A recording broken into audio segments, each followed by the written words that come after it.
Hi guys, this is Hirosaki. This story is all about what if Naruto was a league summoner. Meet Naruto Uzumaki, a not-so-regular teen with a passion for the MOBA game League of Legends even though he sucked at it. His life was normal until he was introduced to the supernatural world and found out he had an irregular sacred gear. So, the problem? How should he fend off Amano Yuuma? With Lucian's relic pistols? There are so many choices.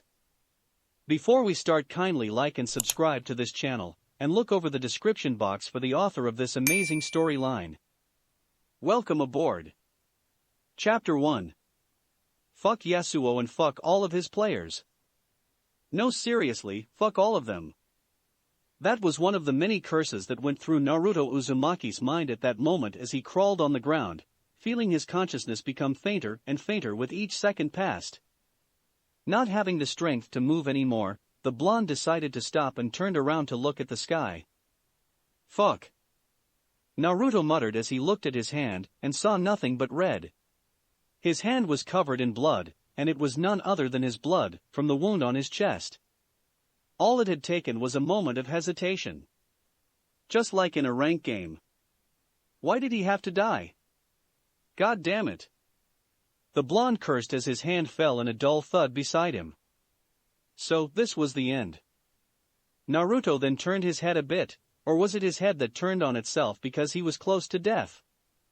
Naruto didn't know, but this way, he could see the other boy, the infamous breast lover of Kuo, the school that he also went to, in a similar position as he was on the ground a few feet away from him in a pool of his own blood.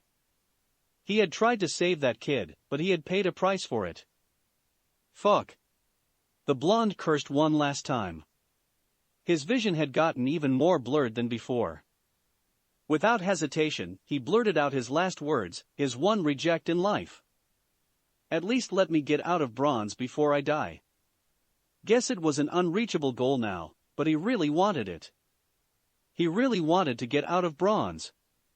If it wasn't for that fucking Yasuo one trick then. What a strong desire, over an online game no less. Akino, can you check on the other boy for me? He then heard a soft and melodic voice before losing consciousness. You didn't summon me here, but let me see what I can do for you. I won't let you die here, Naruto Uzumaki-kun. Break. The school that he went to, Kuo Academy, was a private school. Due to the fact that it used to be an all-girls private school, consequently, the number of girls was still far greater than that of boys, even though that over time the number of boys had increased, with a ratio of 8-2. In short, it was where male students could not do what they wanted, but many still tried and did their best to get into it because of the number of girls and how short their skirts were, even though the entrance exam was one of the most difficult ever. But even in the normal student body, Naruto Uzumaki stood out as a loner. Many had deduced that because he was a transfer student, who had recently moved into town with his family about a month ago, he couldn't make that many friends so quickly, but in truth, no one had ever seen him talk or associate with anyone but the teachers who asked him to answer their questions. Even during break times, the blonde could be seen sitting in the back either with his studies or his phone. It's not that Naruto Uzumaki wasn't good-looking or repulsive or anything like that at school, far from it in fact. Many girls in the school had started to consider Naruto to be the most handsome second year that they wouldn't mind having a relationship with, even more so than the prince of Kuo Kiba Yudo. However, even when some of the more beautiful girls of Kuo came to talk to him, Naruto just left them to themselves and minded his own business. However, his bad boy attitude allowed him to remain on the radar of many female students of the school, and his fame only continued to grow with each day at school. It also helped that Naruto was also the top-ranked student in the school, having achieved top marks in every single subject even though he never looked like he was trying the hardest in classes. But there was a side to Uzumaki Naruto that none of his classmates knew about. Man, I can't wait anymore, muttered Naruto in his mind as he grabbed his stuff and stood up to leave his class, much to the shock of his classmates because it was only a short break time and not the end of school. The blonde was dressed in his usual school uniform, which consisted of a black blazer with white accents over a white, long-sleeved button-down shirt with vertical linings, a black ribbon on the collar and matching colored pants. However, his uniform differed in the fact that he wore a black and orange sneaker in place of the usual brown dress shoes. It was obvious that Naruto's uniform had seen better days, but he couldn't care less about it at the moment as he ran out of the new school building, avoiding Momo Hanakai of the student council, who shouted after the blonde to tell him to stop. But of course, a white-hair big-tipped beauty was the least of his worries at the moment. Era, there goes our new transfer student. Sitting in her clubroom, Rias Gremory said with a small smile on her face as she leaned one elbow on the window frame and looked out at the schoolyard, where Naruto Uzumaki was running toward the school gate while being chased by Momo of the student council. For a girl that was 17 years of age, she had an hourglass body that surpassed even that of a top-class supermodel, with a large bust catching the eye of most hormonal teenagers.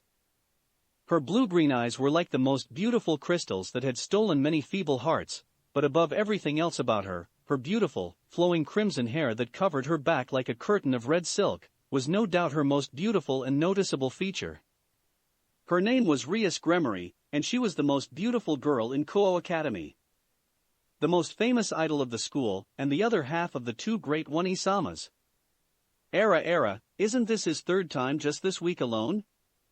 Her best friend and the vice president of the Occult Research Club, a beautiful with an incredible voluptuous body and very long black hair with violet eyes, Akino Himejima, said with an amused smile on her face as she leaned forward and looked out of the window to see Naruto vaulting over the school fence, using the wall next to it as a mount to launch himself over the obstacle. Era? The first two moves were better than perfect, but the third one, however, caused his left foot to trip over one of the arrowheads above the fence, making him lose his balance and fall down on his back. Is he okay? She asked, concerned in her voice. However, from their positions, the two beautiful third-year could see him wasting no time to get back onto his feet and run away before Momo could make it to the school gate to check on him. Not bad, for a game addict. Ria said in amusement before taking another drink from her tea and turning her attention back to her book. Like her best friend, she knew where Naruto Uzumaki was running off to.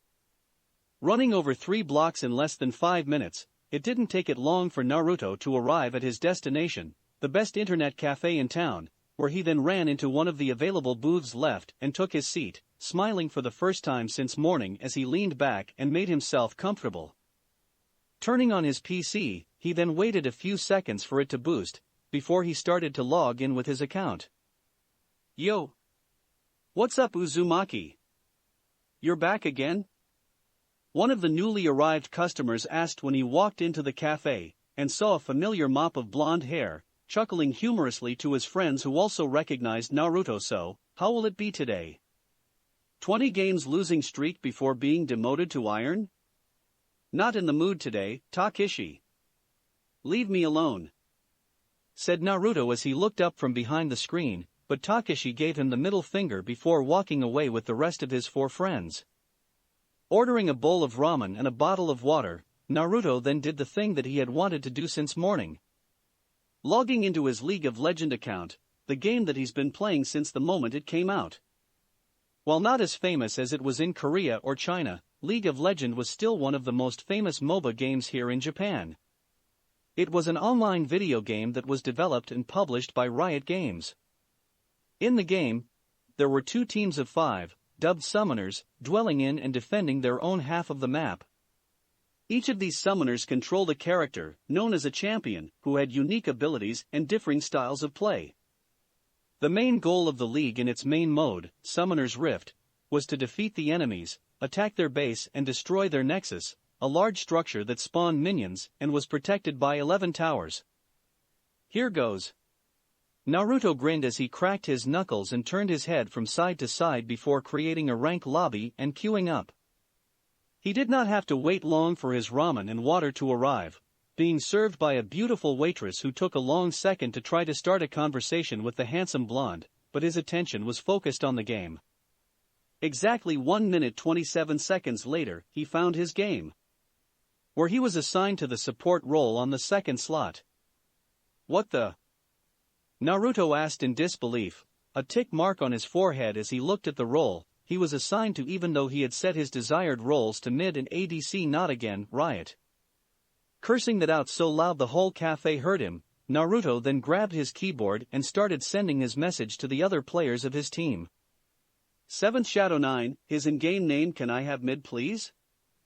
Mr. Hot 2210, hold it, are you the real 7th Shadow 9? Rose is love, holy shit. I think it's him, dude. I met this guy yesterday, and he got smashed 0/12 in lane alone. Pendragon-chan, someone dodge please. S1 and I are in our promo. Black at 11:23. Why do I have to give you my role, Naya? 7th Shadow 9, because I have no idea how to support. Actually, he did know how to play support, but it wasn't his best role, and he was not the best when it came down to relying on others. Your name and the way you talk is just like a cat, so go play Yumi or something, Naya. Naruto said it out loudly before typing it down, trying to be as polite as he possibly could. The blonde then waited and waited and waited, and then smiled in satisfaction when Black at 11:23 picked Nautilus support for Pendragon's Kaisa. It was obvious to him that his bot laners were a duo, so they would do better in bot lane than him and the ADC. With the mid role vacant and no one willing to dodge, Naruto was free to pick one of his best champions, Lucian the Purifier, with a level 5 mastery. Looking at the enemy team, it was easy for him to tell that he would lane against the enemy mid laner Sakali, which was one of the better matchups for him, so he was confident that he could win. His team comp wasn't bad at all, so this should be an easy win. Black at 11:23, please don't int our game, Mr. Shadow Naya. We're still new to this game. Pendragon-chan, yes, we are girls, so please do your best. Like hell I'd believe that. I know you both have dicks. Naruto sent them that response just before the game started, chuckling in satisfaction, and leaned back on his chair, waiting for the game to connect all 10 players to start eating his ramen, which had been his favorite foods for as long as he could remember. There's truly nothing better than teammates who listen to him, and a delicious bowl of miso ramen just before a ranked game. Which then ended only 15 minutes later with 5 surrender votes. With him ending with a KDA, kill/death/assist, of 0/7/1. Aw man, GG guys. Sorry, I tried my best. Sending that message in the chat, the blonde let out a heavy sigh and stumbled back into his chair as his team's nexus exploded. It was definitely not the best way to start off a day of LP grinding and rank climbing, at least, not the way he had imagined it to be. Honoring Black at 11:23 for giving him mid lane, Naruto wasted very little time to return to his lobby and started queuing up again for another game, without caring that his teammates all wanted to report him for inting and his enemies casually thanked him for the free LP. After all, he had gotten used to it, since he was the infamous 7th Shadow 9, who had been stuck in Bronze I for the past 11 seasons of the game. It was so bad that every Bronze player who had come and gone called him Bronze I Gatekeeper, for he was the one who guarded the road to silver in the worst way possible. Drake. After another 7 hours at the internet cafe, ending with a score of 7 victories and 9 defeats, which actually wasn't all that bad and allowed him to get into promo for silver for the 3rd time that month, Naruto finally packed up his things and headed back home. The cafe was quite far from his home, so it took him an hour by bus to get back to his house. I'm home, announced the blonde loudly as he took his shoes off and placed them on the rack. A beautiful woman in her mid-30s with red hair walked up to him from the kitchen, smiling at him. Welcome home, Naruto-kun. What took you so long today? This woman was Uzumaki Kushina, the mother of Naruto, and a housewife who took care of her family with love.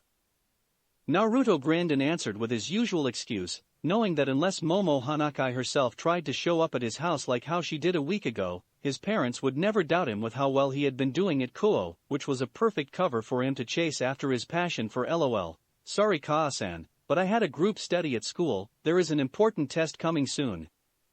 Don't worry about him so much, honey, said a voice from the dining room as the mother and son walked in. He's 17 already. This man was Uzumaki Minato, Naruto's father, a businessman of a local computer company, which was where Naruto had gotten his first PC from, and with it he was introduced to League of Legends. Like his mother, Minato didn't look a bit Japanese, with his messy blonde hair that Naruto took after. "Go take a shower, dinner will be ready in a moment, honey," his mother told him, and Naruto nodded before doing what he was told, wanting to finish dinner as quickly as possible so that he could go to his room and finish his silver promo. Break. "Ah, don't you think Uzumaki-san is in a bad mood today?" "I think so, but he still looks so cool. I wonder what is the reason. Probably one of those perverts who spread bad rumors about him." As if fate was mocking Naruto, he had failed his silver promo the previous night, and because of what he hated the most, no less, a Yasuo player who had fed the enemy top laner even more than he did in that game. To make matters even worse, today his day at school was even more boring than usual. Earlier the teacher had decided that it was time for them to review their past lessons before the big exam, just as what he had told his mother the night before, but Naruto just found it to be useless.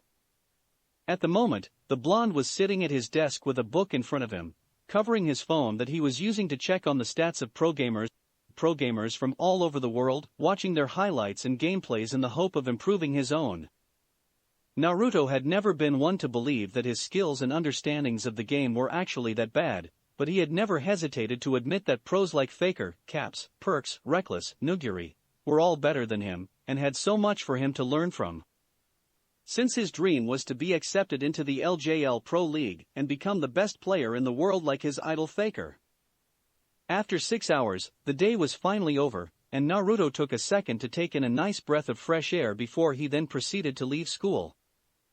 According to a news he had read on the LOL website earlier in class, he knew that there was a scheduled server maintenance today, so as much as he had wanted to get back in the game and do his best to return to his silver promo, making a mental note to ban Yasuo as soon as it was his turn to ban, there was no other choice for him but to return home soon. It has been a while since he went home right after school after all. But just as fate would have it, Naruto heard a scream coming from a local park. Aha! Naruto's eyes widened when he heard the painful scream, and wasted no time to run toward that direction. The blonde made it into the park, and found out the scream came from a small area near a large fountain. Much to Naruto's shock, he saw Hayado Issei, the infamous pervert trio of Kuo Academy, and his classmate, lying in a pool of his own blood, while a black-haired young woman was standing over him with her hand on her hip. Her outfit consisted of black leather that encircled around and under her breasts, a thong-like piece held around her hips by 3 thin straps, gloves that ran right up her arms with small lengths of chains hanging from them, shoulder guard-like objects on her shoulders with 3 large spikes sprouting from her right shoulder, and black thigh-high heel boots. However, what shocked him the most was a pair of black feathery wings on her back, like that of Morgana. If it isn't Naruto Uzumaki-kun from Class 2B. The woman turned her head to look at him. "I doubt you remember me, but I'm Amano Yuuma, this idiot's girlfriend." Naruto found himself utterly speechless, because in Yuma's hand was some sort of spear made of dark purple light. It was obviously the weapon that she used to attack Issei Hayado. Who are you?" he asked while staring at her, but it wasn't because of how revealing her outfit was. For some reason, he knew those wings on her back weren't cosmetic accessories. "What are you?" "Should I tell you?" "No, I don't think so." The woman smiled as she started walking toward him. "Sorry Naruto-kun, my schedule is a bit tight, or else I would let you have some fun with me before killing you." Yuuma flew at him, confirming that her wings were real. The woman was so fast that in his eyes, she was nothing but a blur, but he wasted no time to drop onto his ass and roll to the side just in time to dodge the light weapon which threatened to pierce his heart. Oh, good reflex, but... With that, she slashed the weapon down. "Is this how I die?" Naruto thought bitterly in his mind as he stared at the weapon that came closer and closer to him with each passing millisecond. During that instance, the faces of his family flashed into Naruto's mind, and forced him to wonder what his family would feel if he died. It made him feel bad knowing that his beloved parents would cry a lot. But then he remembered the emblem of LOL's Bronze Division. How could he die if he didn't even make it out of bronze yet? That question filled with an unprecedented surge of strength and motivation. No matter, he had to survive so he could go back to his family. He had to survive to show those fools in rank that he could make it to silver. Then, as he raised his hand, at that very second, Naruto felt an unfamiliar feeling surging through his body. It was unlike anything he had felt before. Just before the light weapon reached him, a powerful light erupted from Naruto's fist. Clang! There was a metallic sound, like something smashing into a hard, metal surface, before the blonde realized that above him was a massive dark red shield with gold lining and a ring with several long spikes resembling the sun. It was so heavy that he could barely hold it above him with both arms. You have a sacred gear? Yuma asked in surprise, looking at the shield in his hand for a second before she realized that she couldn't recognize it. But what is? Before she could finish, the two sides of the shield snapped back into the main body, generating a golden shockwave that blasted through the area and knocked Yuma back, sending her tumbling on the ground.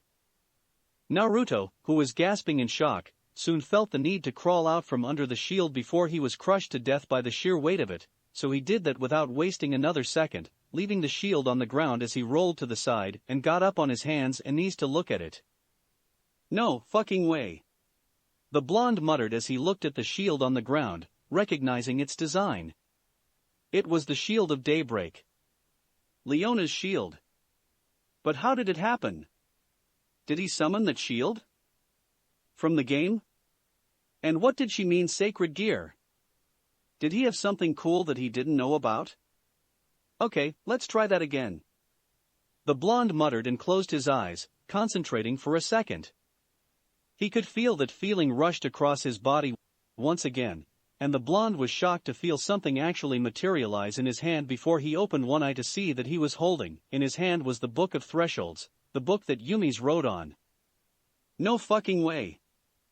No one said that he could summon the weapons of LOL's champions.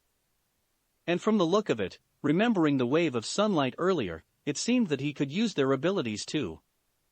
He then shot onto his feet.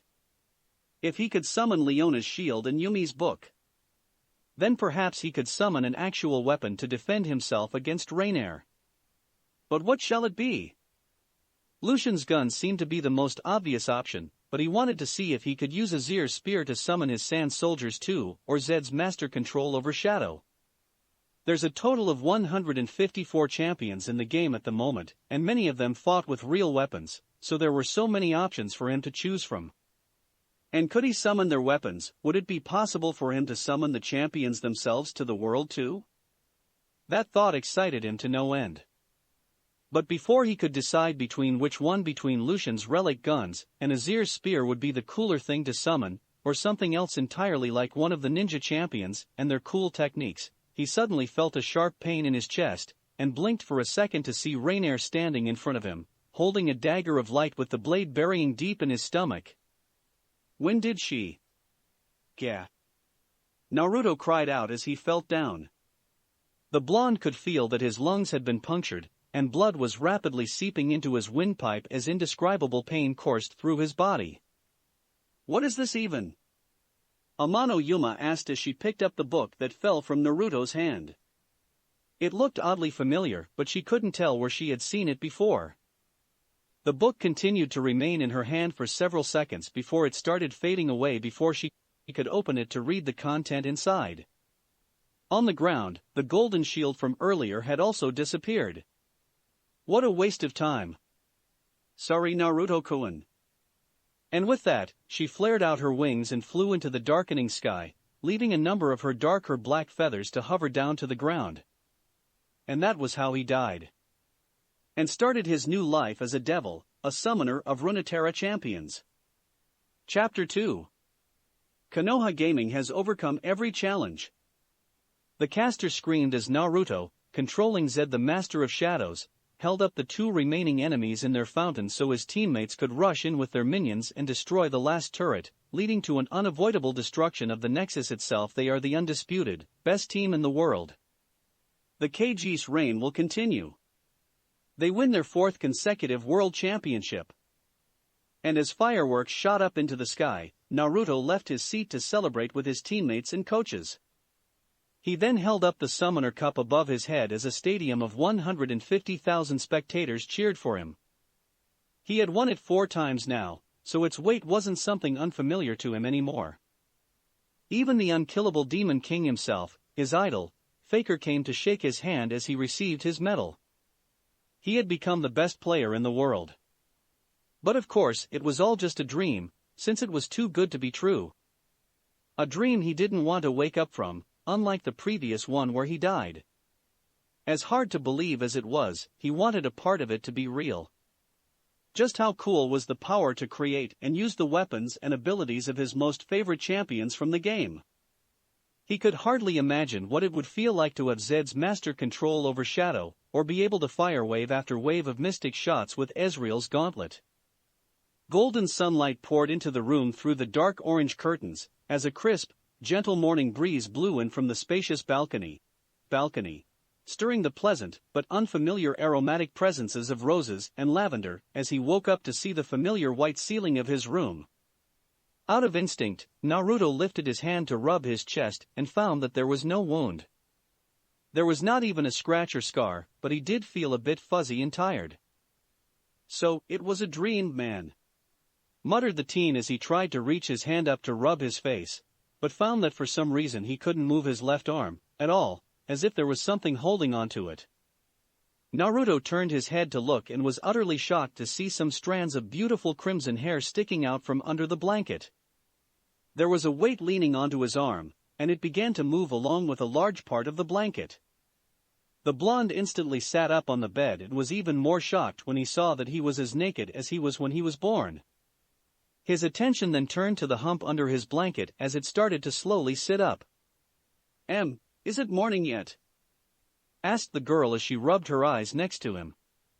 Naruto felt his jaw drop as he sat motionlessly on his bed. What the hell? Naruto knew who she was, having seen her a couple of times before. Her name was Rias Gremory, and she was the most famous girl at his school for several good reasons that he was having the chance to witness for the first time. "Are Rias Gremory senpai?" Rias smiled at the shocked look on Naruto's face as she sat up. "Ah yes, that's my name." The crimson-haired beauty then looked at herself for a second before turning her eyes back at him, who was doing his best to look away, smiling mischievously as she continued, "If you want to look, go ahead. I don't care. Even as you said that, senpai. Is your chest feeling fine now?" Rias suddenly asked, concern in her voice as she looked down at his chest. "You were stabbed yesterday after all." "Wait, stabbed? So, it wasn't a dream?" Naruto couldn't help but ask, to which Rias nodded her head in confirmation. "You look awfully excited for someone who has just found out he was on the verge of death not even 24 hours ago," Rias commented when she saw the smile that made it to his face. "Nevertheless, I healed you. It was critical, but I was able to heal you in one night. Oh, by the way, I am a devil, and I have made you one as well." Smiling casually, she told him with a smile. It was as if it was the most obvious thing to tell someone that she woke up to in the morning naked. As if fate wasn't troubling him enough, the door of his room was suddenly opened. "Naruto-kun, it's time to wake up," called a cheerful Kushina, who wore a yellow apron around her waist, as she walked into her son's room. It took her a second to finally absorb the whole situation. "Get ready soon," telling them that in a mechanical, but extremely loud voice, Kushina slammed the door shut, and after a brief moment, Naruto could hear the loud sound of his mother's footsteps as she literally ran down the stairs. "MME. Minato. What's wrong, Kushina?" he heard his father ask from downstairs, as Rias stood up and walked over to start dressing up. Her action allowed him to catch a generous view of her amazing buttocks, which rivaled even her enormous firm breasts before he forced himself to look away. "It looks like you saw a ghost." Say sex. Naruto-kun did it. With a foreigner. Now, calm down and tell me what you saw." Naruto could only let out a heavy sigh, something that he always did whenever he lost a rank game with the worst KDA possible for a solo laner. What excuse was he going to make to explain something like this to his parents? But if that wasn't a dream, then that meant break. So, what did you mean when you said we're devils? Naruto asked loudly as he and Rias headed towards the direction of their school. It was after breakfast with his family, which had been strange, because when his mother asked if she was her son's girlfriend, Rias had told her that they were close friends, and doing something like that naked with each other was really how teenagers interact these days. As shocking and hard to believe as it was, Minato and Kushina both actually didn't seem to think much of it. Even after that, the conversation between the two and the crimson-haired senior student had turned out to be nothing like he had thought it would, and they had actually gotten along quite well. Rias, who was walking ahead and heard his question, smiled with a wink as she turned her head back to tell him, "I meant it, Naruto. Your wound was fatal, and the only chance for me to save your life was to share my demonic power with you, but your body wouldn't accept it if you were still a human, so I had no choice but to reincarnate you into a devil like me." She then paused for a second before continuing to tell him with a small smile, "I know you won't believe me until I show you some decisive proofs, but not here and not now. We're in public." Naruto said nothing as he continued to follow Rias with his hands in his pocket. "Back in the house, you did something to my parents, didn't you?" "Yes, I did." Rias nodded her head in confirmation. "I used a spell on them, so they won't trouble you with the unnecessary detail of our healing session." "What about Issei Hayudo? Did he?" "Don't worry about him. He's alive." Rias answered before Naruto could make the conclusion. "I had my friend taken him to his house and heal him. His wound wasn't as bad as yours, so a normal healing technique should be more than enough to revive him. Oh, since you two are in the same class, don't feel surprised if he looks like he doesn't remember anything. His memories were altered." "And the woman that almost killed us, who was she?" "She's called Amano Yuuma, but her real name is Rainier. She's a fallen angel, Naruto." Rias answered when Issei was on the ground. He wished really bad to die in a girl's arms with his face buried in her breasts. Naruto almost stumbled and fell over, trusting the breast beast of Kuo to want something like that in his last moment. But then again, he wanted to get out of silver before he died, so he would not judge. He had one of my flyers in his pocket at the time, so his wish summoned me. Since you were on the verge of death, I decided to revive you." "Thank you. I guess." "Ah, don't be." Rias shook her head and moved a strand of her crimson hair behind her ear as she continued, "I actually wanted to revive Issei Hayudo as a devil, not you, since we felt that he possessed a great power inside him. However, you were on deathbed, and I couldn't just turn a blind eye to someone who I had the power to save either." Her eyes then turned sad for a brief second, but Naruto was able to catch it. Hours and hours that he had wasted looking at messy LOL combats wasn't for nothing. "I hope you are worth it, Naruto." "No, I know that you are worth the choice that I made." "You can't do it again? Reincarnate someone into a devil, I mean?" The blonde couldn't help but ask when he saw that the smile had returned to her face. "Not in the way that I did to you, Naruto. But I think that's enough for now," Rias suddenly said. "Oh, Kami." And out of nowhere, cried a random girl, as the usual crowd of Rias Gremory gathered in front of the school. "And Naruto-kun is walking together with Rias Onisama too?" Naruto honestly didn't realize that the two of them had arrived at the school already, and to be honest, he actually didn't care all that much now. He might not look like it, but there had been bad rumors of him floating around the school as it was. Oh my, the two of them looked so cute together. Yeah, Naruto-kun looks so much cooler walking next to Ria-senpai. Doesn't Ria-senpai look content? Must be because she has found a boyfriend in Naruto-kun. Kaya. And then all the girls cooed in excitement. Naruto was quite positive that by lunchtime, everyone in the school would start saying that he started dating Rias Gremory.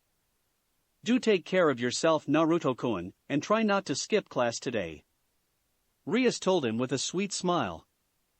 I'll send someone over to retrieve you. We will meet after school. And with that, she turned on her heel and walked toward the old school building.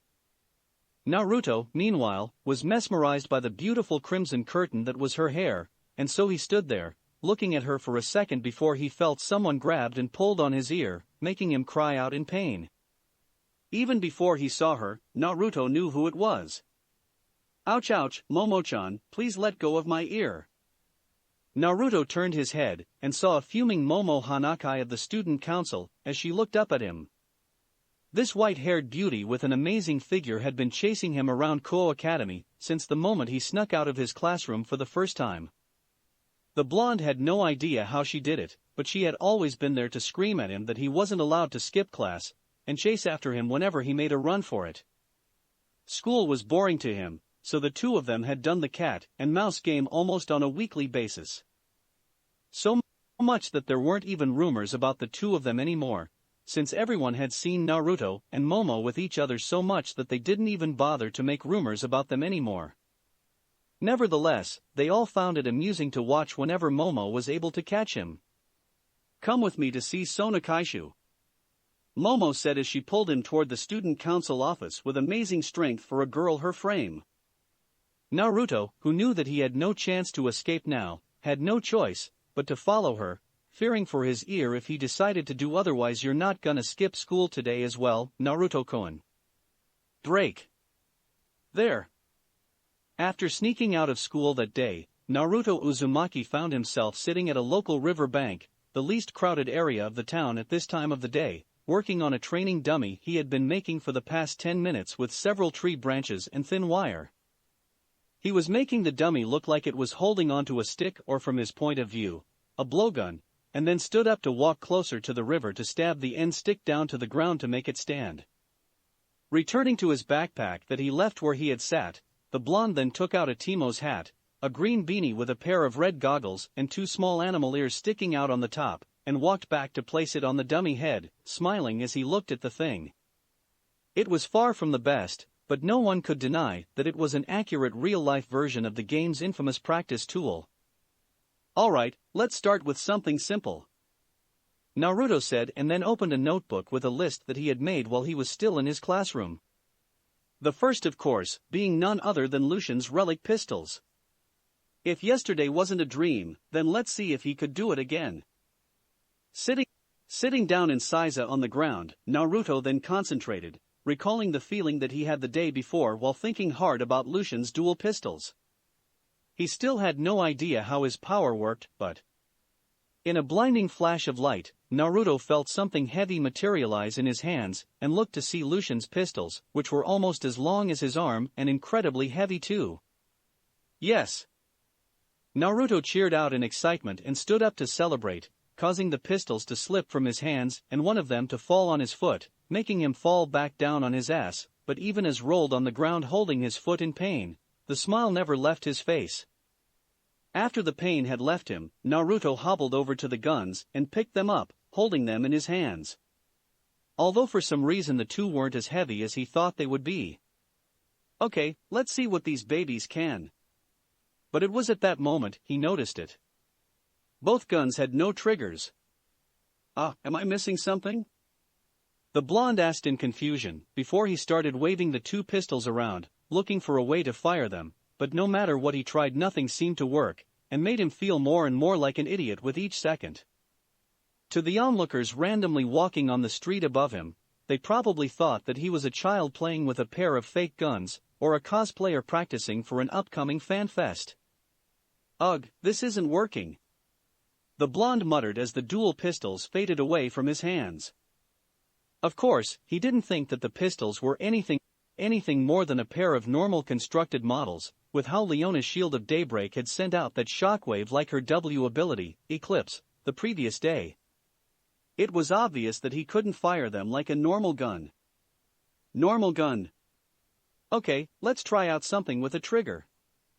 Making a mental note to reread Lucian's lore to find out the problem later on, Naruto walked back to his notebook to cross Lucian's relic pistols from his list, and then stood back up to construct another favorite gun of his.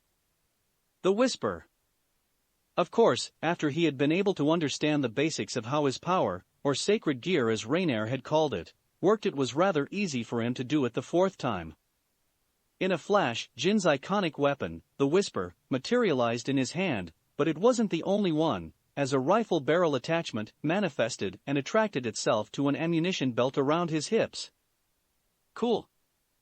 The blonde exclaimed, but he still had no idea how his sacred gear worked. He didn't think about the rifle barrel attachment or the ammunition belt, but they still manifested with the pistol. Okay, let's see it. He turned the Whisper at the dummy. And then pulled the trigger. The first shot was as powerful as he had seen it to be in the game, and the sound it made was far from a whisper. Almost as soon as the bullet left the barrel, Naruto felt the exhausted force knocked into his face, causing his front hair to sweep back. The recoil was so powerful that if he hadn't taken a firm stance, then he would have been knocked onto his back. The shot itself was also devastating, as the entire head of the Teemo training dummy was blown off, sending the hat into the air before falling back down in a dull thud. Holy shit! The blonde muttered in amazement. However, he felt numb in the arm after that. If that was the first shot, then what of the fourth one? Jin's passive, innate, death in 4-axe, made it so that he had to reload after every 4 shots of basic attacks, but the final round would critical strike and deal the target's missing health as bonus damage. While he doubted that it would work the same here in the real world with the whole bonus thing, there was a chance that the fourth shot would no doubt be the most powerful. Let's find out. Double-checking to make sure that no one was around, Naruto then fired the next 2 shots into the river. It was as devastating and crazy as the first one, but almost as soon as the third bullet had left the gun, a faint aura started to radiate from the bullet chamber of the Whisper, and the gun itself was vibrating as if it was asking him to fire, showing that the Whisper indeed worked just like how it was in the game. Okay, let's not fire that now. Naruto muttered nervously as he sat down and reloaded, testing how fast he could do it. After a few tries, he was able to reduce the time down to 5 seconds, which was double the time Jin could in the game, but he had no complaints. Okay, but how does this work? He then removed the rifle barrel from his belt and tried to connect it with the pistol to create Jin's ultimate ability, Curtain Call, which let him snipe down enemies from afar.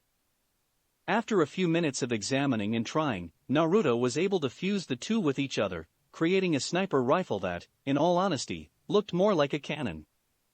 After he was satisfied with Jin's pistol and decided that it was useful, the blonde let it fade away, and went to his notebook to start doing some real tests. After 3.5 hours, he had come to several conclusions. Weapons with simple activation mechanisms, like Jin's pistol or Tristana's rocket/cannon launcher the Boomer, were easy enough for him to use. The melee class, like Yasuo's sword, blessed his sword for thinking about summoning that, or Leona's Zenith blade, was also not that difficult. However, he didn't have an idea how to use their abilities. For example, abilities like Yasuo's Q, Steel Tempest. It was an ability that when he thrust the sword forward fast enough and hit something twice, a whirlwind would be generated from the sword, allowing him to send it out at his next attack and knock enemies in the air. His second ability, Wind Wall, however, wasn't created when he slashed his word on the ground horizontally like how the Unforgiven did it in the game.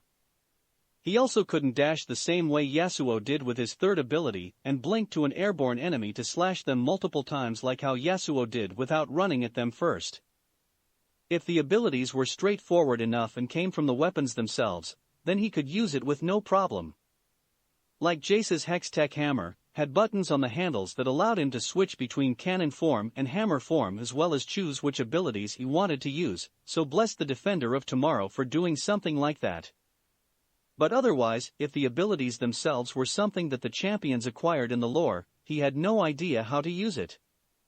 There was no button for him to press and activate them manually like how he did it in the game.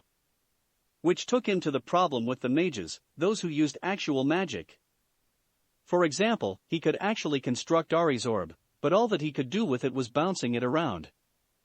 It did return to him if he threw it away like a boomerang after traveling a small distance, but aside from that, he had no idea how to use Ari's other abilities with it, since they didn't come from the ball but Ari herself. Charms, fox fires and even her ultimate spirit rush itself was Ari's natural powers, something that even if he could use, he would have zero idea on how to use them. Which led him to the next question: could he summon the champions themselves, and would they behave just like how they were in the game if he could? He would love to be able to summon someone like Evelyn or Miss Fortune, but that was out of context. Also, as cool as it had been for him to run tests on his sacred gear, would there be anything useful for him to use them on or before he could test out his theory of the champion summoning, however? So this is where you have been all day. He then heard a voice and looked up to see Rias Gremory standing above, looking down at him with a nonchalant expression on her face as she had her arms crossed under her breasts, and a bat-like creature rested on her shoulder. Standing next to her, meanwhile, was someone that made his face pale. Rias Senpai. Sona Kaishu? So, he's your new servant, HM Rias? Sona Shirtorai, the president of the student council, asked stoically as she looked at her crimson-haired friend. At least he's not at the internet cafe downtown. Drake. And this, Naruto, is our base of operation. Rias introduced as she led Naruto into her clubroom, located on the second floor of the old school building. It was the famous occult research club that consisted of the most famous and best-looking students at Kuo, a wood-paneled room with Victorian couches and chairs along the walls. It also had a bathtub, for whatever reason he decided not to ask. Sitting on one of the couches was a petite girl with white hair and abnormal yellow eyes. The front of her hair had two long bangs going past her shoulders and several loose bangs that hung over her forehead, while the back had a short bob cut, with a black cat hair clip on both sides of her hair. She wore the girl's uniform but seemed to have discarded the shoulder cape. He knew her. Her name was Kaneko Tuju, a first-year student and the cute mascot of Kuo Academy. The next person that was in the room was a handsome young man dressed in the standard version of Kuo Academy's uniform for male students. He had short blonde hair, blue eyes and a mole underneath his left eye. His name was Yuto Kiba, and he was the second most handsome second year of Kuo, who was adored by many female students and hated by other male students, kinda like him. The last was the other half of Kuo Academy's two great One-sama, Akino Himejima, a beautiful woman with an extremely voluptuous figure that rivaled even that of Rias Gremory herself. She had very long black hair and violet eyes. Her hair was tied in a long ponytail, reaching all the way down to her ankles with two strands sticking out from the top, with an orange ribbon holding it at the back of her head. Like the other two girls, she wore the girl's uniform with black knee-length socks. I take it that you know everyone in this room? Rias asked, turning over to look at him as she came to stand at her queen's side while her servants took turns introducing themselves to Naruto, who then looked around for a second before nodding his head at them. So I'll be frank with you here, we are all devils. Era, he doesn't look that surprised. Akino commented with a soft smile.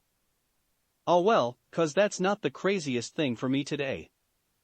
Naruto answered with a chuckle as he closed the door and walked into the room. So, you believe me? I can't see how else that I am alive now, but... He then raised his hand. I have one question. Go ahead. Can you turn me back to a human? He asked with a very straight face, making Rias and her club look at him in surprise. I'm grateful that you decided to save my life, senpai, even though it was never your intention, but I'd rather not become anyone devil's servant and continue on normally with my life, thank you. How do I say it? I don't think it works that way, Naruto. Rias shook her head as she told him. She had expected him to ask her that, since she turned him into a devil against his will. Once you have become a devil, there is no turning back for you. The devices that I used to turn you into a devil, it has become parts of you now. I'm sorry, Naruto, but I can't turn you back. Ah, I see. You don't have to worry about it, Naruto-kun. Kiba Yuto said with a small smile. Bucho here is a devil who comes from a devil clan that is famous for their extraordinary affection for their servants, so into her we are more like her family than anything else. Naruto then took a second to look around the clubroom, and saw that even the usual emotionless Kaneko seemed to share the same feeling as Kiba. This is not a trick, right? the blonde asked, before nodding his head.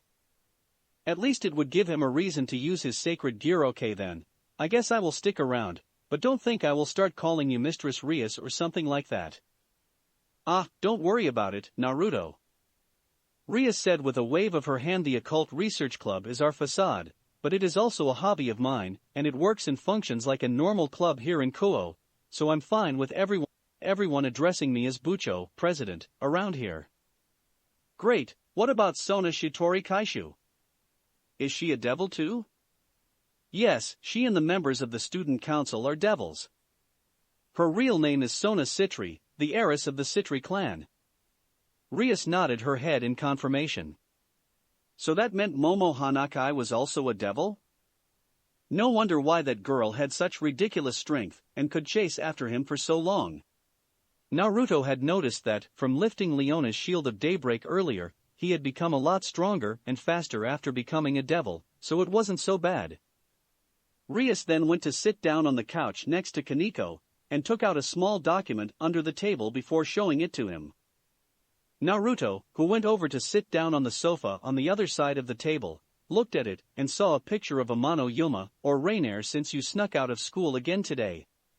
Naruto smiled sheepishly at that. You probably don't know that she had left your class and erased memories of her from your classmates' minds.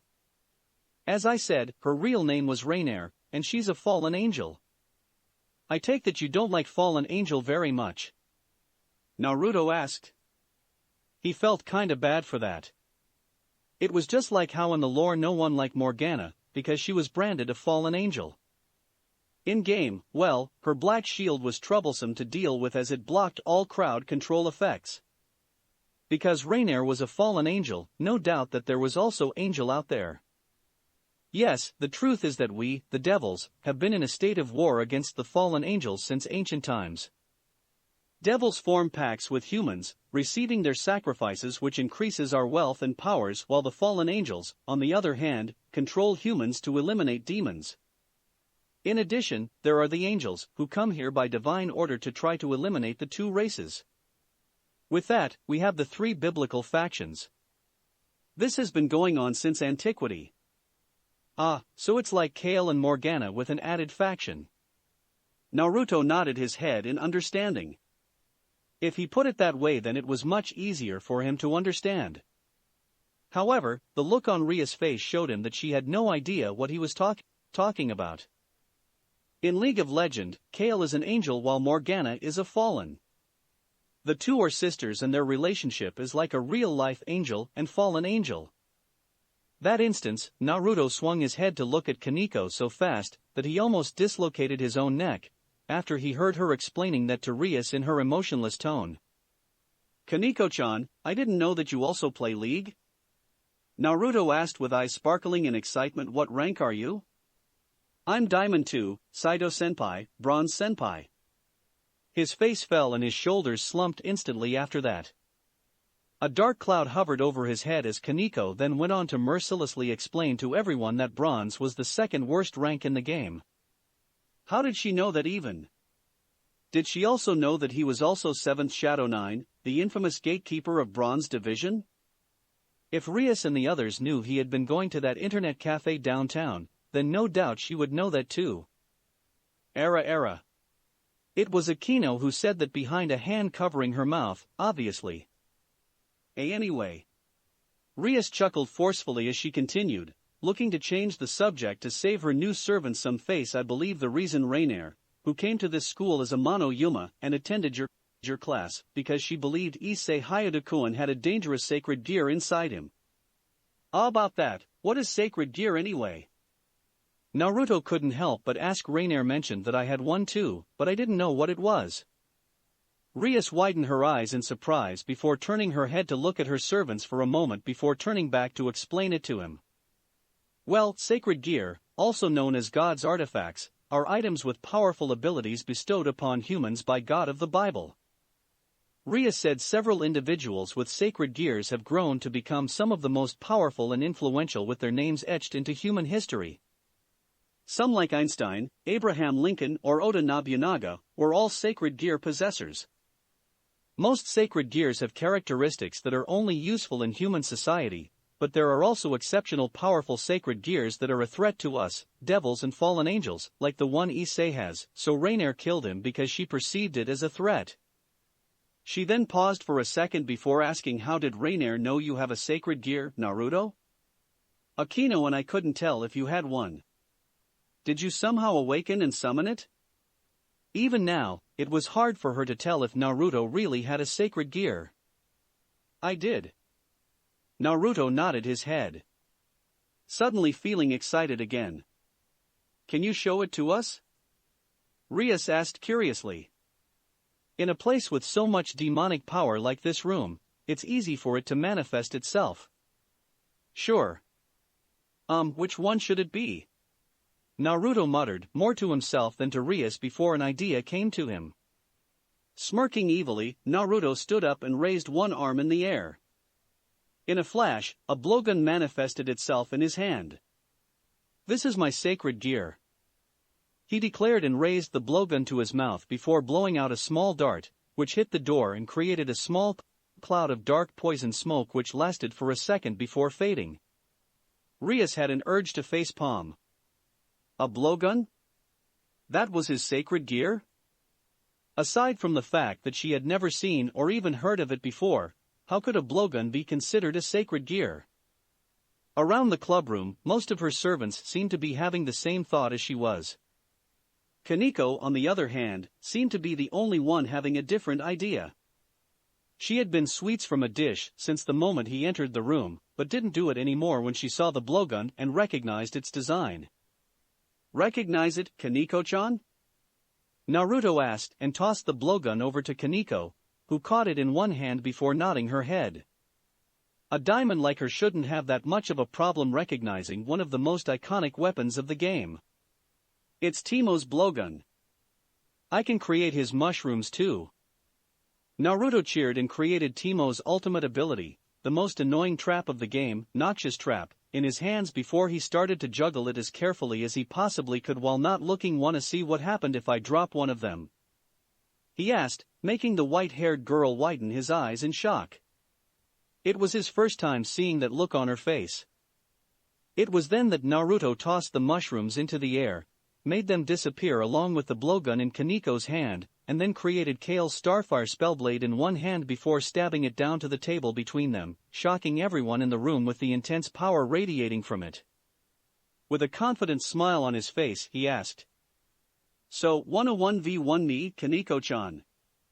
It felt like he was in an incredible situation. Chapter 3. You're so bad, Saito-senpai. Those words from Kaneko hit him harder than a smash to the face. Era, better luck next time, Naruto-kun. The Nadeshiko of Kuo Academy said as she put a comforting hand on the new member of the Occult Research Club's shoulder, but even so didn't make him feel any better, as he had his face down and his forehead rested on the table. Behind her, Kiba Yuta was having a similar reaction to Naruto's 9th consecutive defeat to Kaneko, standing with Rias who had an amused look on her face, while the whole club itself was the current center of attention of the whole internet cafe, which consisted of mostly male customers. Rias herself would never believe that there would be a day for her to step foot into an internet cafe. Sure, she had been to a bunch of cafe before, but not one that also served as a base of operation for hardcore gamers like Naruto Uzumaki. She had her reasons to have never done so, and one of them was obviously because she found online video games and the related stuffs unbeneficed with the amount of time she would need to waste to grind her skills to certain levels, whereas she could use those times to do something more useful. If she wished to relieve stress and honed her skills, chess was her go-to. But it seemed that everything would have to change today. In order to understand the power that Naruto held in his hands, she had decided to take her peerage out for a club activity at the internet cafe he usually went to. At the moment, he was having 1v1 matches against Kaneko, who had been utterly smashing him around with zero mercy. Rias and the other two had decided to watch for the time being to understand what the game was about, finding themselves intrigued, as they had never played it before in their life. They had also booked and turned on the 3 PCs next to them, so they didn't have to worry about not having one to play with Naruto and Kaneko later, as all 5 of them made a perfect team game, as Naruto had said. As Naruto went into his 10th match against Kaneko, who casually picked Yumi, a harmless-looking cat champion riding on a flying book, against his Darius, making it the first non-mirror match that Naruto actually had a chance of winning, Rias couldn't help but think back at the powers that he had shown to them earlier at Kuo. Apparently, Naruto seemed to have a sacred gear with the power to create and manifest the weapons of the champions from the MOBA game League of Legends that was so much more than mere constructs because as he had shown them and Kaneko had confirmed it, not only did the weapons look exactly like the ones in the games, they also worked and fundamentally behaved the same way, allowing him to use abilities that were just like the ones that the champions used in the game. While creation sacred gears, which allowed the users to create matter/objects out of nothing, weren't extremely rare, one with the power like Naruto's was unheard of. After checking a book that specifically summarized and recorded every known sacred gear, Naruto had found out that something with the power to create all kinds of weapons with almost all kinds of abilities was something that had never been heard or seen before in history. The closest thing to Naruto's sacred gear that she could think of was Annihilation Maker, a top-tier Longinus-tier sacred gear that granted its user the ability to create an assortment of creatures from their shadows and based on their imagination, and as such, the more powerful the user's imagination, the more powerful the creature was upon its creation.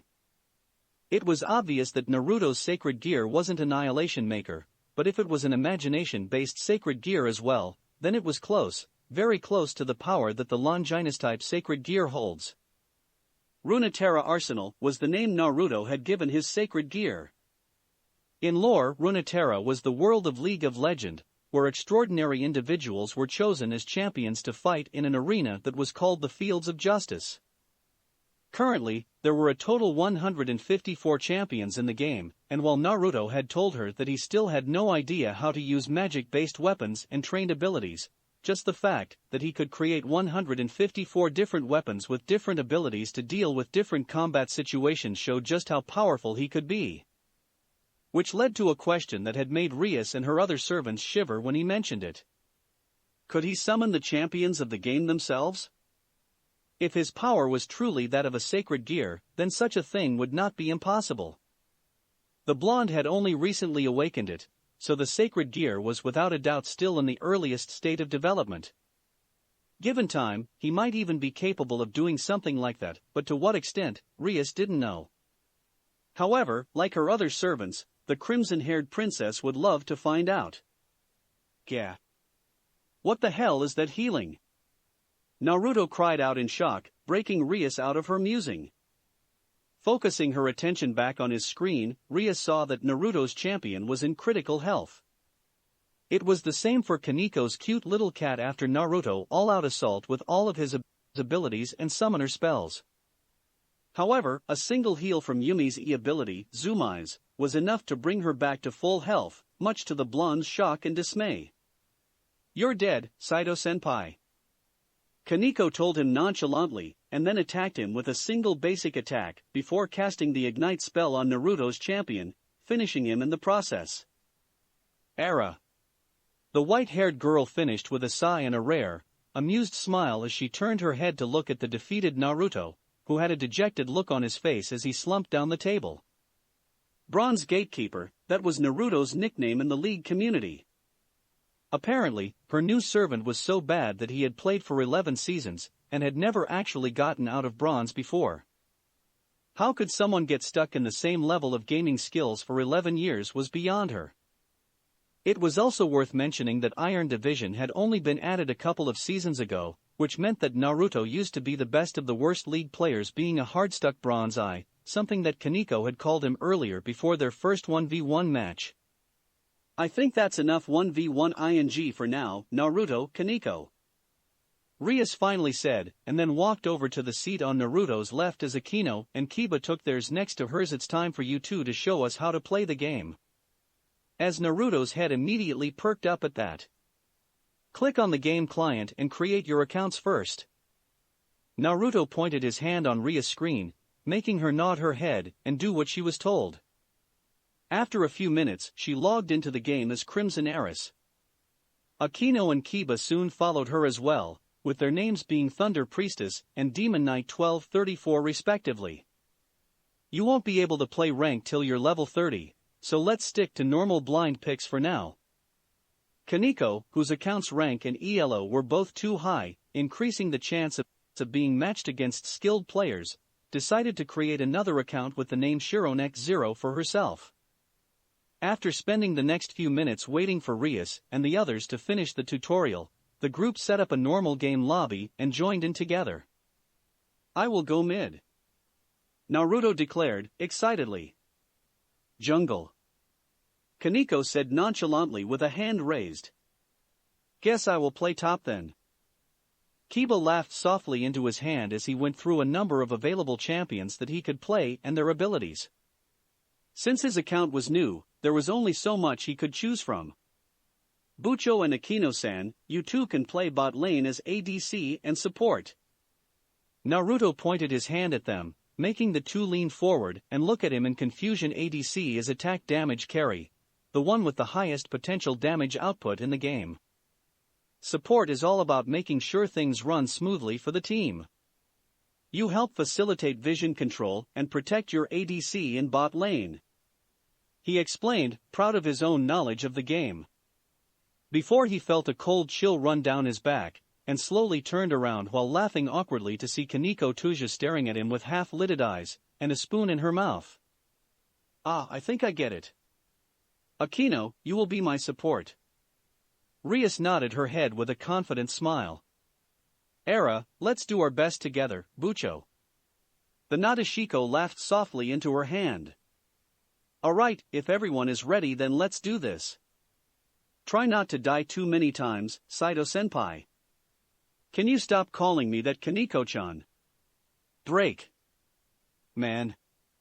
That was fun," Naruto said as he walked out of the internet cafe with Rias, bidding goodbye to Akino, Kaneko and Kiba as they headed home in the opposite direction. It had been a while that Naruto could actually play League with friends and without needing to worry about his LP, and thus, he had played a lot better than normal. Sure, he still fed and died a lot in lane, but there's truly nothing better than playing the game he loved with friends. The five of them had played a total of 2-6 games that evening, and even though three of them had been new players, with Kaneko's skill she had carried the team to victory every time. Kiba had some trouble in the first game, but at the end of the day, he was incredible, being capable of dodging skill shots as if he was actually scripting. Akino, on the other hand, was still working on her map and vision control for the team because of her support role, but she had been able to play tank support pretty well for a beginner. But his master had been the most surprising of all, but not unexpected, because halfway through the first game after she had understood League's fundamental gameplays and its objectives, Rias had started proving herself to be an excellent tactician by reading the enemy team like an open book and coming up with strategies to counter their movements across the map. Apparently, the Devil had a game called the Rating Game, a strategic competition between two devils with their peerages that was based on the board game chess and shared many similarities with League.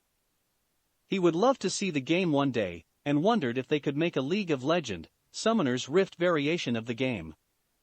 "I must admit, the game is more entertaining and challenging than I have expected it to be," Rias said with a small smile as she followed Naruto to the direction of their home. "I can see why you like it so much. It has amazing lore too, if you are interested," Naruto pointed out with a grin. The cinematic videos of the game are absolutely amazing, though they always make the community wonder why Riot Games are really a game company, with the way they balance their game. "What do you mean? You see how Kaneko-chan jumped into that enemy Jinx with her Rengar, right?"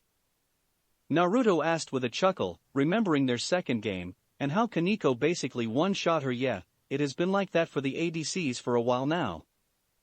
There are tons of bugs too, hopefully, I won't encounter them when I use my weapons," Naruto joked, making Rias giggle softly into her hand. No, seriously, he would hate to see one of those annoying game bugs in real life. "Do you have plans for tomorrow, Naruto?" Before the blonde could get the wrong idea, Rias reached for her bag and took out a stack of flyers, all of which had a red magic circle similar to the one that he had seen in the Occult Research Club clubroom. "These are the flyers I have wanted to give you.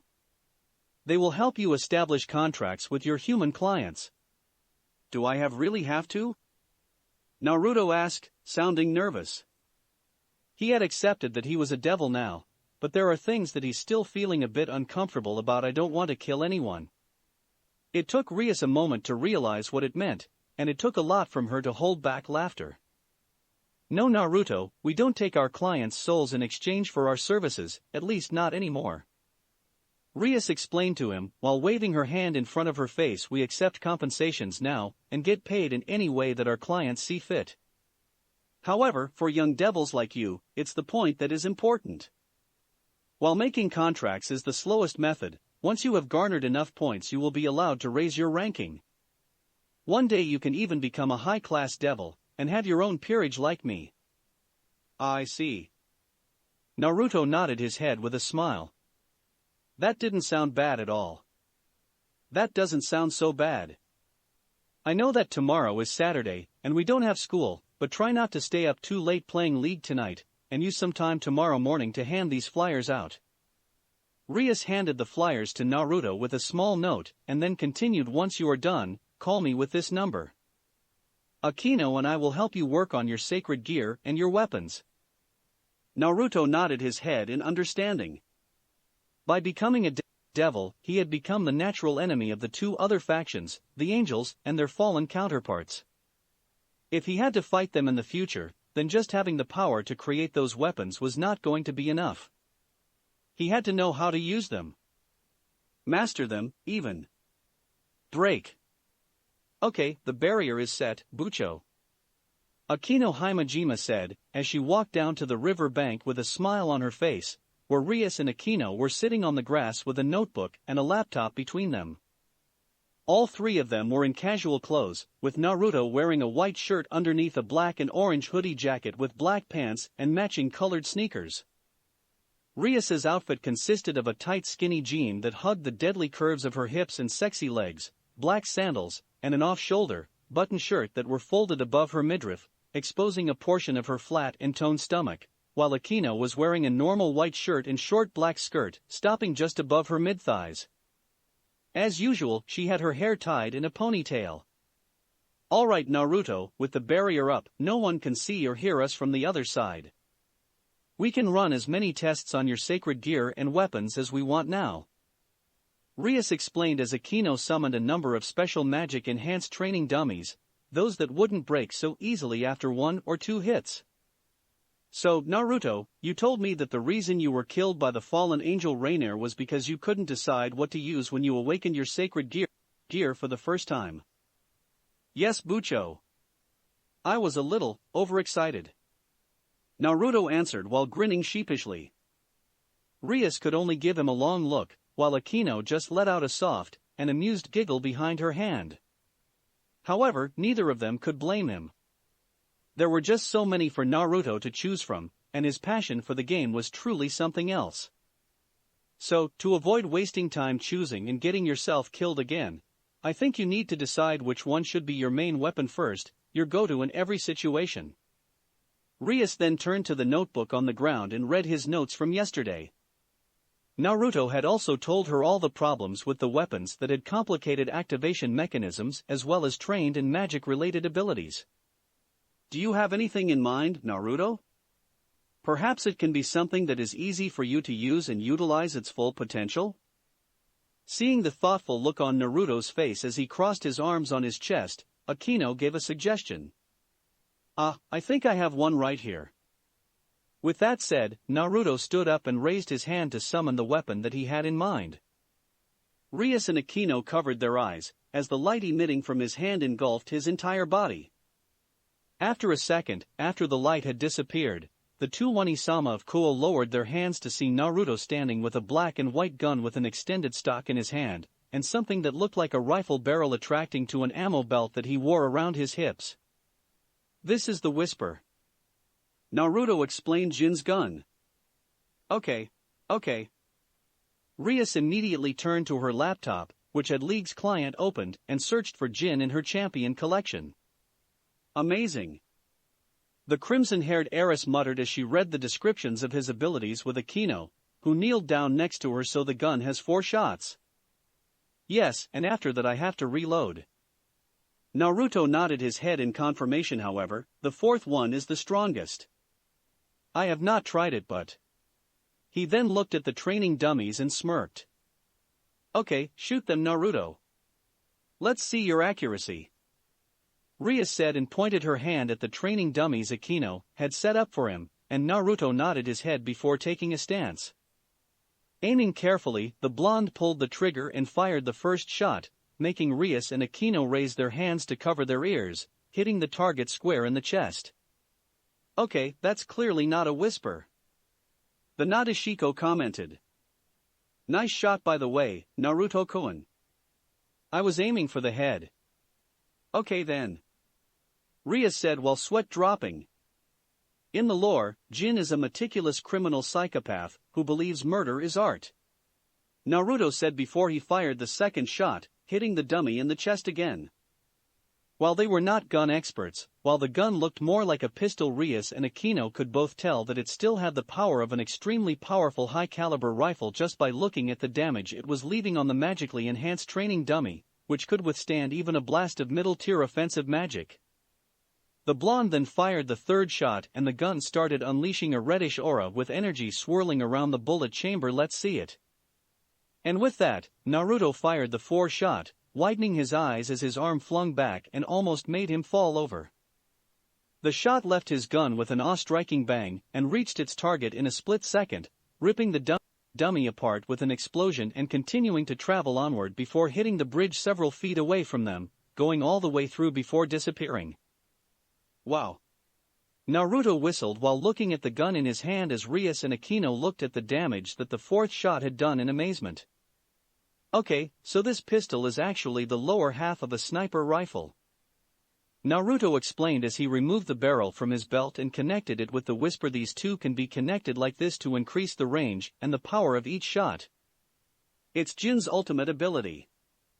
Rias nodded and then clicked on the virtuous final ability to see how it worked. Indeed, the range and power were increased dramatically. By the way, there's no cooldown and I can also turn around however I want while aiming this. Naruto grinned and he spun around with the sniper rifle, making Akino dodge her head before sending him a cute pout. It would be ridiculous if he was stuck in a direction like how Jin was in the game while using the rifle, and had to wait like 1.5 minutes to be able to use it again. So long as there were bullets in the gun, he could use it however he wanted. Also, each time I reload, I have to put a full clip of 4 bullets into the gun, or else it can't be fired. Don't ask me why Jin made his gun that way. Naruto told them while examining the gun and rubbing his chin in a thoughtful manner. Okay, so the gun does have some disadvantages. Rias nodded her head in understanding. What about the weapons of other gunslinger champions? Don't you have to reload them too? The thing is, I don't think I need to.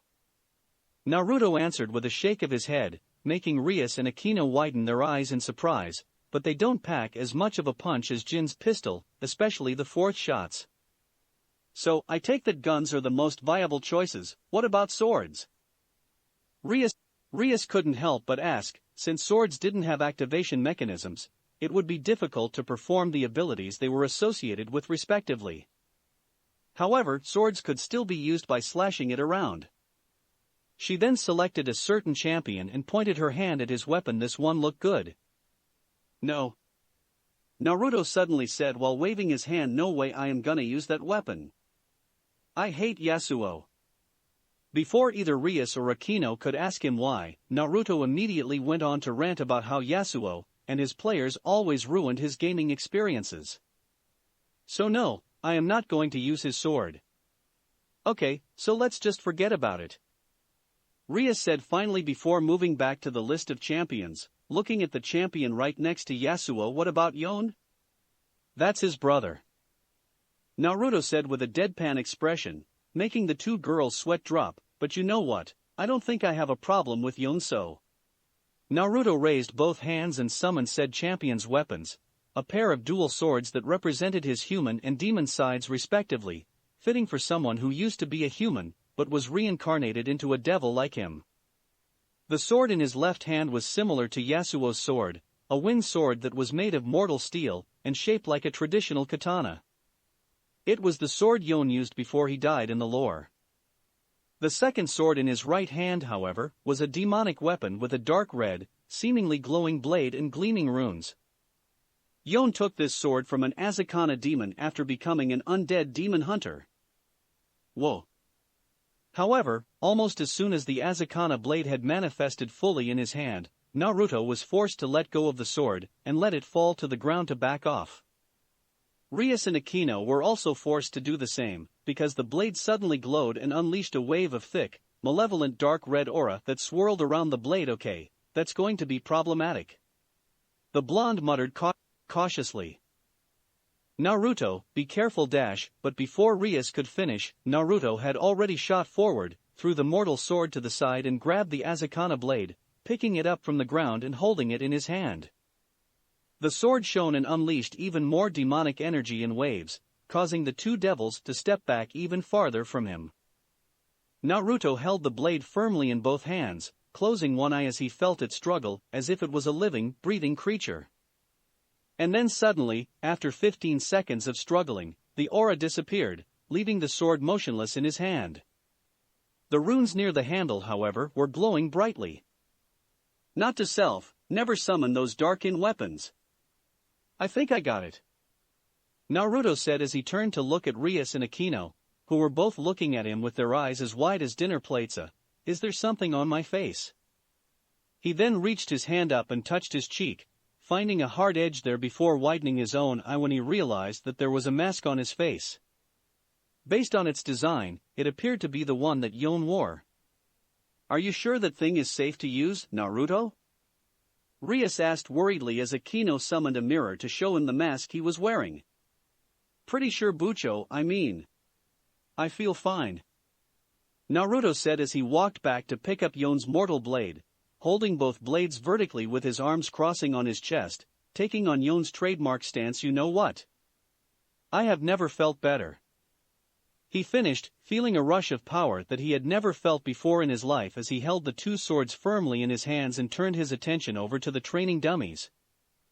The blonde then lowered himself down and then dashed forward, leaving behind a dark red and silvery aura while spinning around, generating a whirlwind that hurled the training dummies in the air before he began to gather his power, generating an aura of dark energy with sparks of fire-like particles and red lightning from all over his body before leaping into the air with another spin, unleashing a storm-like wave of demonic energy with him at the center and destroying the practice tools in the process. The blonde grinned as he returned to the ground, with the pieces of the training dummies dropping around him. Naruto had no idea how he did that though, but it felt right with the Azakana blade in his hand. Since Kiba could help him train with his swordsmanship later, the three of them then went to work on a number of different weapons and gadgets combinations that worked well together.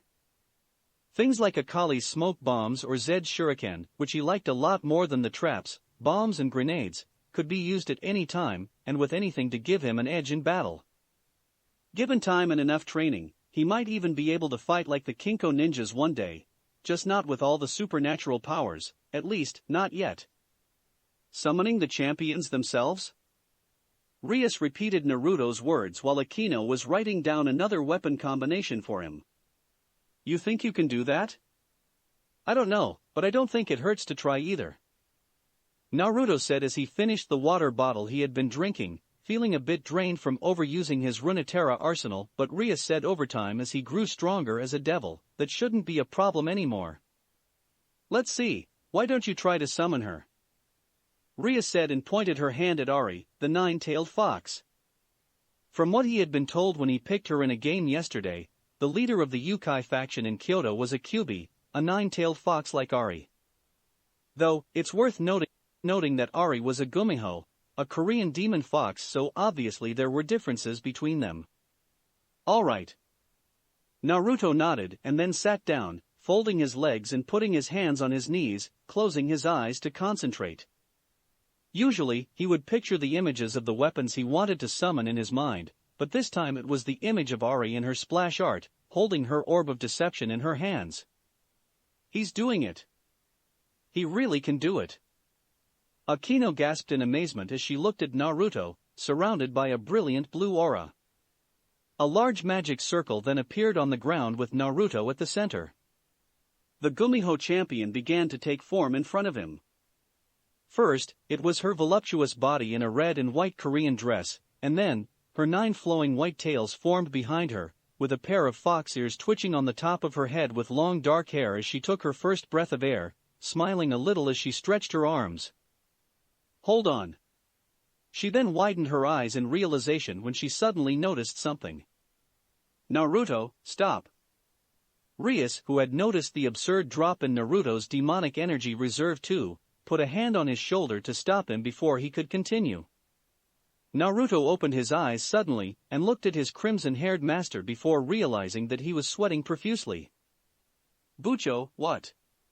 Before he could finish that question, Naruto suddenly found himself losing all his strength and passing out. Break. When Naruto awoke from his slumber, it had been with a groan. Opening his eyes, the blonde saw that he was back in his bedroom. The warmth under the blanket was perfect and his bare skin felt great against the silk sheets on the bed. Even better was the soft and warm pillow he had wrapped around his arms. The pillow was warm, smooth and incredibly soft with a very familiar sweet scent of mixed roses and lavender. Turning his head, Naruto wasn't surprised to see the pillow he was hugging was actually the body of Rias Gremory anymore. The girl had her head tucked into the crook of his neck, and her arms tightly wrapped around his waist. Her vibrant crimson hair was spread along the bed the two of them were sharing, and she had her chest pressed right up against Naruto's own. Unlike his first time waking up with her, Rias was still fully dressed, but he had no complaint. "Ah, good evening, Naruto," said the girl with a soft smile on her face as she looked up at him. "Did you have a good rest?" "I did," Naruto said, feeling a lot better than before. "Why are you in bed with me again?" "I'm sharing my demonic power to you to accelerate your recovery, Naruto. You almost emptied your own reserve when you summoned Ari. You would have died if you had used up all of your demonic power," Rias told him, making his eyes widen his surprise and then excitement. So, he was right, he could indeed summon the champions too. With Runeterra Arsenal she disappeared when you passed out, but Akino and I felt that she had the same amount of energy that you lost trying to summon her. "I see, so I am not ready to summon champions yet," Naruto concluded as Rias sat up. "If you need a specific amount to summon a specific champion, then yes, you are not ready for Ari. She's after all, a 9-tailed fox." But Rias doubted it would be a problem for too long because Naruto's energy reserve was ridiculously exceptional, almost equaling that of a high-class devil despite being a newborn devil. And that's without promotion. "So, who do you think I can summon now, Yumi?" Naruto asked, chuckling a little at his own joke. I think so." Naruto smiled as she casted a spell with a red magic circle in the palm of her hand and used it to check on his condition. "I think you're okay now." "How long was I out, by the way?" "A little over 4 hours. Normally it would take longer to fully replenish your reserve, but I shared my demonic power with you," Rias reminded him as she took out her phone and checked her phone. "If you're feeling better then get dressed. We have a stray devil hunting order from the Archduke." A few minutes later, Naruto found himself walking alongside Akino, Kaneko and Kiba as Rias led them into an abandoned mansion. It was here that a stray devil was hiding. The walls were cracked and stained. Moss and vines covered much of the structure. The windows were broken, yet the inside was too dark for even their vision to pick out anything. From his understanding, stray devils were servants of high-class devils much like himself, except they had betrayed their masters and went rogue, similar to stray dogs, and because stray dogs caused major problem, they needed to be put down. When they are found by their master or by some other devil with the order to kill them, they had to be instantly eliminated. This was the law of demons. We've recently received reports that there's a demon who has been attracting humans here to feed on their flesh. Normally, no one would bother with rumors since there are humans that go missing all the time, but these rumors all led to this house. That is usually a sign that a stray devil has taken up residency here. Ugh, so there are devils who eat human meat too? Naruto asked, feeling fortunate that he hadn't had dinner beforehand. There are, Rias admitted solemnly. The group soon found themselves inside the mansion, where the stench of blood clung heavily to the air. Now Naruto felt truly lucky that he hadn't eaten anything, because the sense of blood and rotten flesh was truly horrible. But this should be a good chance for you to see your skill in a fight. She paused for a second, then added, I will also take some time to explain how the servant system works. Whether you want to join us is up to you. Roger that. Naruto said. You know what chess is, correct? I'm not that addicted to League. Everyone just looked at him, making him add with a forced smile, serious. Well, in a manner of speaking, the device I have used to turn you into a devil is very similar to chess pieces, called evil pieces. Like chess, there are the king, the queen, knights, rooks, bishops, and pawns. Each piece has its own unique traits, leading to the creation of the rating game. I see, so which piece am I? He couldn't help but ask, but before the crimson-haired devil could answer, they heard a voice. What a delicious scent! Everyone immediately turned their attention towards the darkness of the room they were entering. Stray Devil Visor, we are here to eliminate you. Rias shouted into the darkness beyond. Naruto widened his eyes when his ears picked up a dull thud some feet away. Something was coming towards them. What a nice scent. It smells so delectable that I just want to eat you up. Perhaps when I do, I'll get the chance to see if your blood is as red as your hair. Naruto's eyes widened when he saw who it was, a female with messy hair, red eyes, and no shirt to cover her naked torso. She would have been a moderately attractive woman if it weren't for the fact that her lower half was anything but human, looking like a mix between a lion and some kind of arachnid, with a tail sticking out of her hind quarters that were covered in fur. Wow, you are even uglier than Urgot. Naruto commented in disgust. What an unsightly appearance.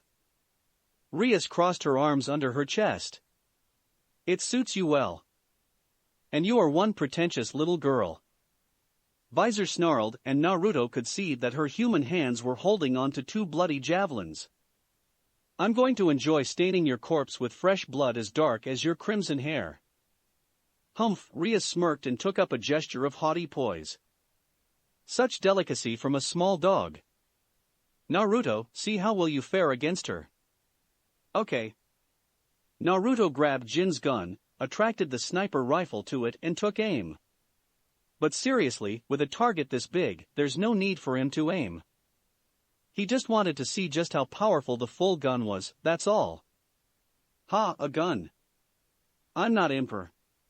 But before she could finish, Naruto had fired the first shot, knocking her down to the ground with a gaping hole on her stomach. Gahhh.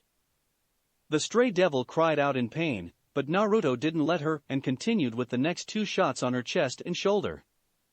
Angered, the stray devil charged at them, but Kiba had already darted forward, holding out on either side as his body became nothing more than a blurry streak. Twin swords appeared within his grasp as he reached Visor, slashing and slicing off one of her arms in a spray of blood and flesh. As the rogue devil roared in agony, Rias spoke Yuto as a knight, and he focuses on incredible speed. So that's why Kiba could move the mouse so fast to dodge every skill shot like he was scripting in League. The handsome Prince of Kuo was used to high-speed battle. Die insect. Visor roared as she lifted a foot to squash Kiba flat. The young swordsman did not move an inch as the foot began descending, for at that moment, Kaneko jumped in, her hands stretched up, and held the woman's gigantic foot above her head without breaking a sweat, much to Naruto's surprise. Kaneko is a rook. Rias explained as the ground beneath Kaneko's feet cracked as she liberally pushed the foot she had been holding above her head off, causing Visor to stumble down several feet away. Her traits are insane strength and defense. Take this. The white-haired girl said nonchalantly, and then, using the incredible strength granted to her as a rook, Kaneko pushed forward and was blasted into the air, her left hand clenched into a fist and crashed straight into Visor's underbelly. The power behind her attack had so much force to it that the much larger devil was blown off the ground and launched into the air before descending and crashing straight through a wall. Kaneko clapped the dust off her hands, that bored look still on her face. Weak. Wow, you are amazing, Kaneko-chan. Thank you for the compliment, Saito-senpai. Hey, what the hell? Now, leave the game for gaming time, you two. Ria smiled while waving her hand between them. Ugh, Visor moaned in pain as she tried to pick herself up. How can a group so young be so strong? Last but not least, Akino? Rias called, and Akino walked forward with her hands clapping in front of her face.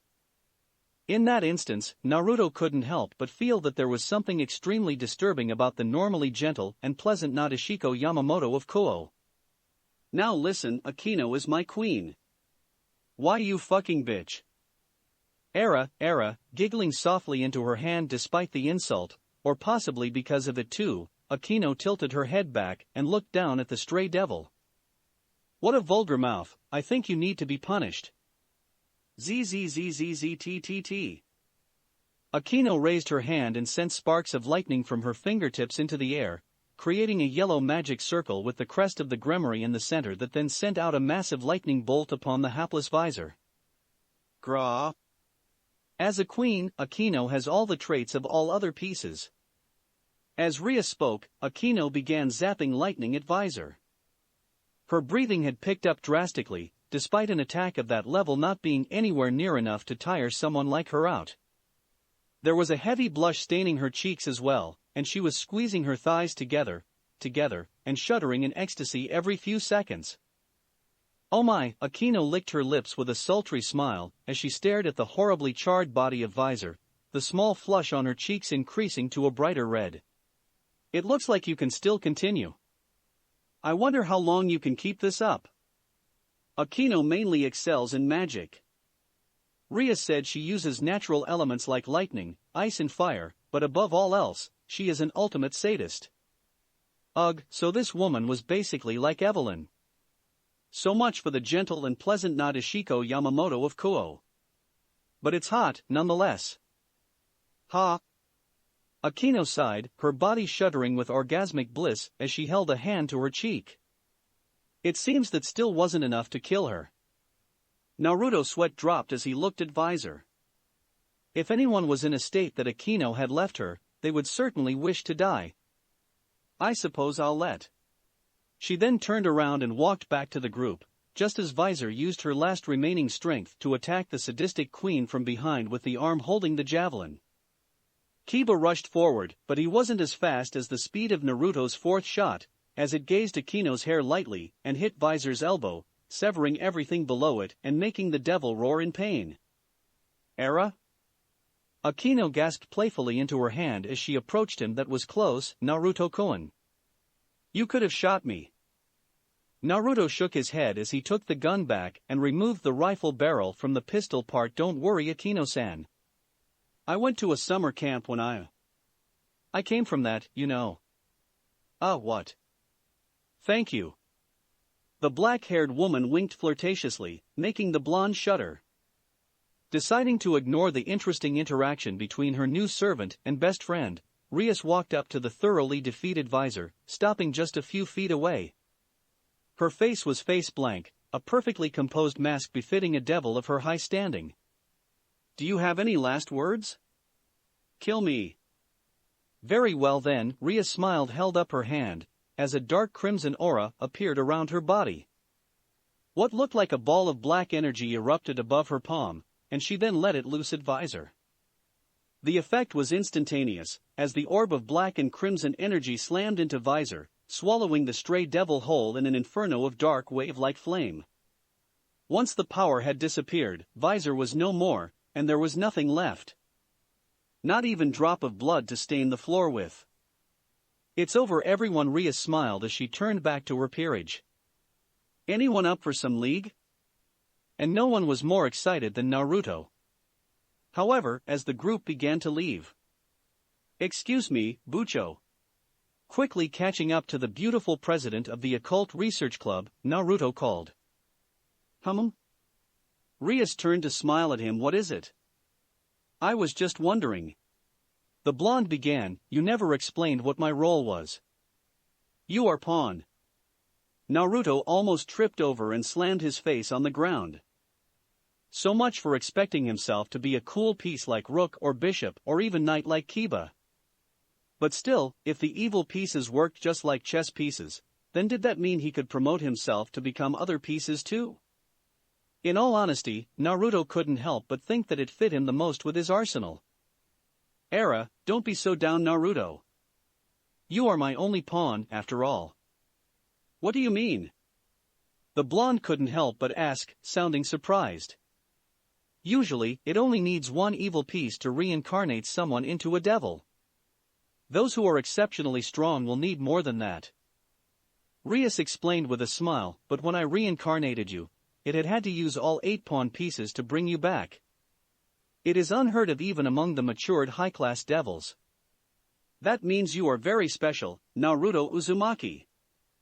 That's it for this reading. Hit like and subscribe for a free ticket pass going to the different worlds of anime fanfictions. Looking forward to having you on board again.